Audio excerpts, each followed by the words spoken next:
Hello, എല്ലാവർക്കും സുഖല്ലേ? ഇന്നൊരു ലഞ്ച് ബോക്സ് വീഡിയോ ആയാലോ? അപ്പോൾ ഇന്ന് പൊന്നസിൻ്റെ ലഞ്ച് ബോക്സിൽ നല്ല നാടൻ മട്ടരി ചോറാണ് കേട്ടോ ആക്കി കൊടുക്കുന്നത്. അങ്ങനെ നല്ല ചൂടുള്ള മട്ടരി ചോറാക്കി കൊടുത്തിട്ടുണ്ട്. പിന്നെ കറിയായിട്ട് ഇവിടെ ഉരുളൻകിഴങ്ങ് മെഴുക്ക് വരട്ടിയാണ് കേട്ടോ. മെഴുക്ക് വരട്ടി കൂട്ടി ചോറുണ്ണാൻ ഭയങ്കര ഇഷ്ടമാണ്. പിന്നെ നല്ല നാടൻ പച്ചമാങ്ങ അച്ചാറ് കൂടി ആക്കി കൊടുക്കുന്നുണ്ട് കേട്ടോ. പിന്നെ മുട്ട വറുത്തത്, സവാളയും മഞ്ഞൾപ്പൊടി ഉപ്പൊക്കെ ചേർത്ത് കലക്കി പൊരിച്ച മുട്ടയാണ്. പിന്നെ ഇതാ പപ്പടം ഇങ്ങനെ പീസാക്കി മുറിച്ച് വറക്കുന്നുണ്ട്. അപ്പോൾ അത് കുറച്ച് കൂടുതൽ വയ്ക്കുന്നുണ്ട്, ഫ്രണ്ട്സിനൊക്കെ ഷെയർ ചെയ്യാൻ വേണ്ടിയിട്ടാണ്. അപ്പോൾ എല്ലാവർക്കും കൂടി കഴിക്കാൻ വേണ്ടിയിട്ടാണ് ഇത്രയും വെക്കുന്നത് കേട്ടോ. അത് കഴിഞ്ഞ് അവന് ആവശ്യത്തിനുള്ള വെള്ളം, കുറച്ച് കൂടുതൽ വെള്ളം വെക്കുന്നുണ്ട്.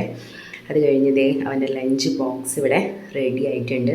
എല്ലാതും ഞാൻ പൊതിഞ്ഞ് നല്ല രീതിയിൽ കെട്ടിയൊക്കെ വെക്കുന്നുണ്ട്, പുറത്തൊക്കെ പോകാതെ കഴിക്കാൻ വേണ്ടിയിട്ടാണ്. അപ്പോൾ ഇന്നത്തെ വീഡിയോ ഇത്രയേ ഉള്ളൂ. Tata, bye bye.